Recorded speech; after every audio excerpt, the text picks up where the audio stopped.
Hello everyone, and welcome back to our video series on using Google Forms. So in this particular video we're going to look at basically how you create your form and some of the options you have in terms of questions and what you can do with them. So let's get right to it. So we're going to focus today mostly on this center area, and especially this area, which is great for adding different aspects. Okay, now right off the bat, this is the title of your form, and we can like change it to Form 2 or Form 1 and things of that nature. And we'll probably change the title up here too, or whatever you want to do. Here is nice. You can add a little description of what the form's about. And now it gives you an untitled question. But you see, as I hover over this, I don't know if you guys can see this. Let's make it a little bit bigger. These little dots come up, which means I could kind of move this around a little bit. But I'm going to click. So I just clicked on that area of the form, and this opened up. So this is our first question. So we can add a question here. It could be anything, right? It could be a opinion question. It could be a very specific question you're asking. But again, you have the choice of, do you want it to be a multiple choice question? Do you want it now to be a checkbox? People could put down multiple checkbox. And what's the difference? Well, don't forget, multiple choice, you only can choose one out of 3 or 4 or 5 or how many ever answer choices you put down. But a checkbox, you can actually put in multiple different areas. Okay, drop down, you might do a drop down box, which then you would now type in option 1, and hey, I'll just add like option 2, just so you get a sense of what that looks like. And if we go to the preview section of this form, basically now if I chose it, I have those options I can select from a drop down. Just a little bit of a different view from the multiple choice, which is, I think, really kind of neat. Now, as I have these here, these little X's are applying, I can always change those. I can always delete those choices.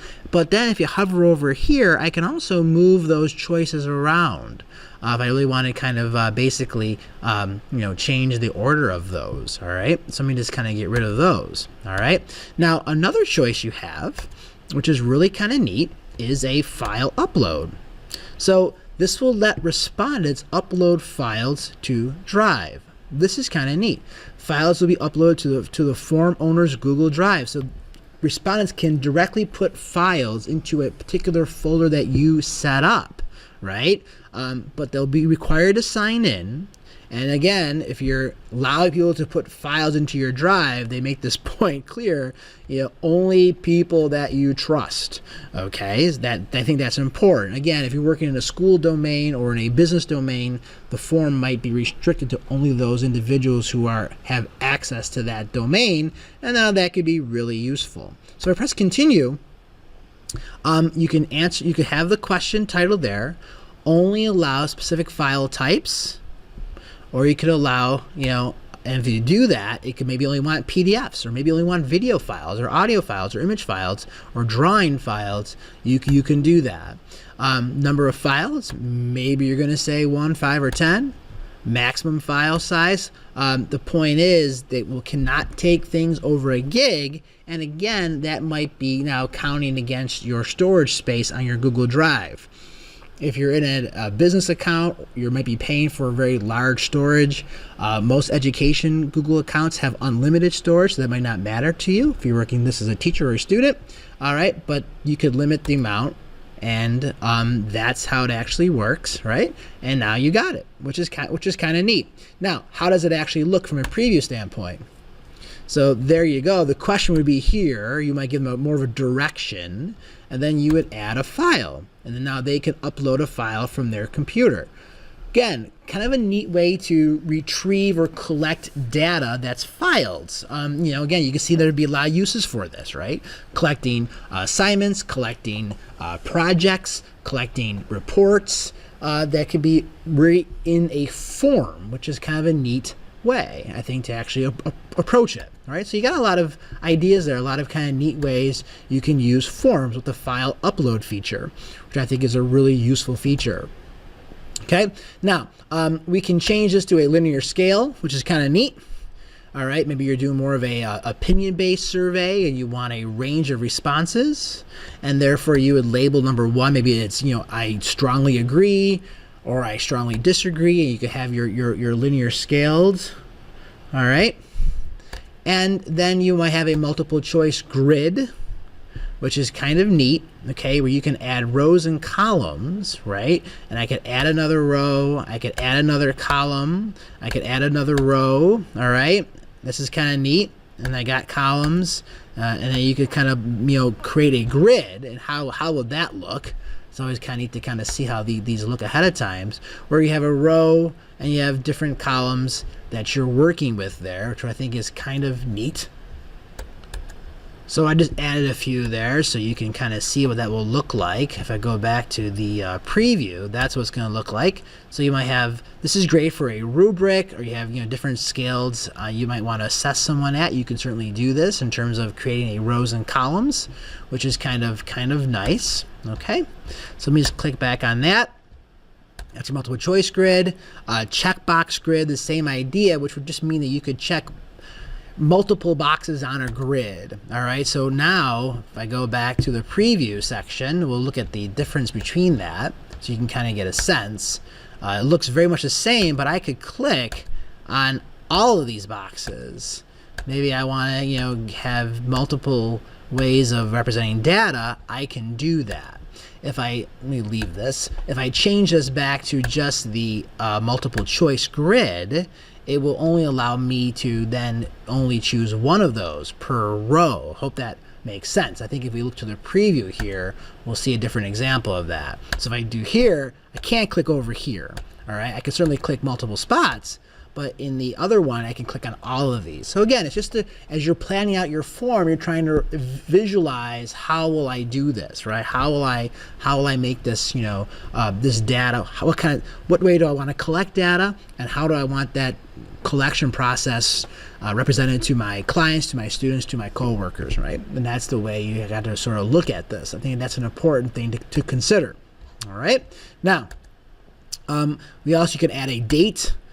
Sort of a date stamp here, which is kind of neat. It would reflect the date, also a time stamp, which is kind of nice. All right, and then you could do the whole required thing, which would make this an actual required question to answer. Okay, now if you notice, I can also add here multiple choice. I can also add images. So if you want to add an image as part of your description of your question, great. It could be for a great question for a student survey or a student question, right? Actually having visuals. That could be great in a business terms of how you want to represent some kind of data or marketing, right? Having images represented there. And the images can also be answer choices as well, which is wonderful. It gives you so much you can do with that particular question type. Okay? Now, I got those little dots here. I can go to section, I can shuffle the order option, which will shuffle the order of the questions the way they appear every time I do it, all right? Or go to section based upon an answer.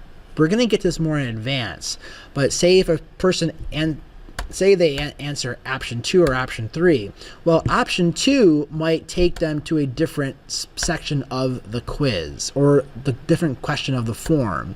We're going to go to now a new section. So again, depending on what the answers are, it will take them to different parts of the form. These are kind of branching forms, okay? If you can kind of think of a tree, and if you're taking a branch and you go down different paths of that branch, it will take you to different spots. That's more of an advanced feature, so I don't want to get too much involved with here, but we can definitely have that turned on, which I think is important, okay? You can also turn on the description, which will give them a description underneath the question, okay? And then we can shuffle the order option of the multiple choices if you have that, which is good if you're using this for a quizzing function. All right, so I hope that makes sense. You have a lot of different choices here of the types of answers. We even talk about these. You could do short answers, right? And if you do a short answer question, you're not going to have that branching tree, all right, which is interesting. Now, the response validation is kind of interesting. Depends if they got to get a certain amount of numbers or error, or the text will appear, which is kind of interesting. Okay, we'll turn that off. Or you can do a paragraph, okay, and you'll have the same sort of options there, okay, which is, I think, really, really useful. All right, now on this side we have some things. Okay, I could add now another question. Okay, so I have here's my first question. Here's my second question. Now, my first question, you notice this little, I can duplicate it. Maybe I want to have the same question, or maybe it's very similar. I don't feel like rewriting the whole thing. I can duplicate it, and then I can just change that new question. All right. I can shuffle the way these questions appear in the form, which is really kind of nice, right? Okay, which is really good.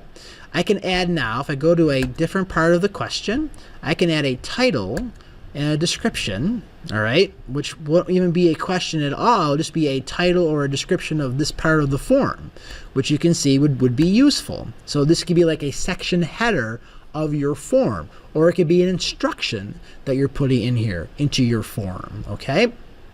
This is really great. I can add just an image into the form. So I can choose an image. I can just grab one really quickly here. Okay. I don't know if this is big enough or not. We'll see. All right. Oh, good. It is. And now this image is in my form. Now, it's not in any particular, there's not a question associated. It's just an image on the form, which is good if you really wanted to kind of have it as in terms of an identification piece or a branding piece. You might want to add it there, which I think is really kind of useful. All right. Now, you can also add a video, okay, which is really great. Now, I'm showing you something here that's not in here yet, and we saw this with Google Slides. You can directly add a YouTube video into your form. What we saw with Google Slides is that this is an option, but we have the additional option in Slides of adding videos right from your Google Drive. If you have any kind of MP4 or any kind of video file stored in your drive, you could actually embed those videos right into your Google Slides. You can't do it yet here on Forms. I'm hoping that will change soon, but right now we're restricted just to YouTube videos, and it will just embed the video right into your form, okay, which is really kind of nice. Type your search in the box to find videos.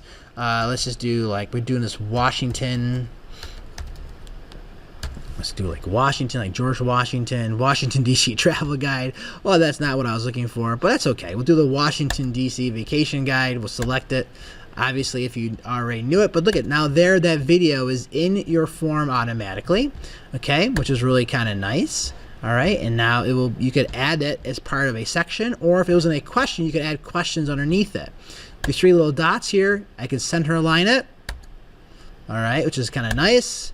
I can change it, I can remove it, all right? And I can do a similar thing here with the images as well. As I hover over them, I can do it center align, or I can change it. Again, if this was in a question, I could actually add questions underneath it as well, which is really kind of nice, right? And I can add a section, like a break in the video, and see it's section, of the form. Now this is section 2 of the form. Now again, this is more of an advanced feature. This is where this comes in handy when you do branching forms, where you might have to answer a certain question, and if you answer that question right or answer it one way or the other, it will take you to a different section of the form. So you won't see this section unless you answered a question a certain way. And we'll do that more of the advanced features, okay? Now just do a quick little preview. It's not just kind of sloppy, obviously. It's an untitled section. We would change that. We have the video right there embedded, right? And then now this is like the next section of the form. It's taking it to you, all right? So that's kind of how this works, okay? So I know we're throwing a lot out there at you, right, in this particular section, but there's so much you can do with these forms that you can really dive into them and get really, have some really creative ways. Now, I can just show you some simple forms that we're working on here in our graduate program, right? We ask our students a survey of what their technology experience is, what courses they've taken, and so forth. So you can kind of see how we've put this together. I'll get to responses later on. I can do a preview of the form, and this is the way the form looked. It was pretty simple, just more of gathering data on what they were doing, right, and what they've used, and what kind of experiences they have, which is kind of nice. Now, when you do the preview, I can edit the form right here. Just if I'm the owner of it, it kind of gives you that option. All right. Another one for our graduate program, they got to complete a 10-hour field experience, and then kind of gives the name of the people that they're working with, what course this is, just information about phone numbers, who they're working with.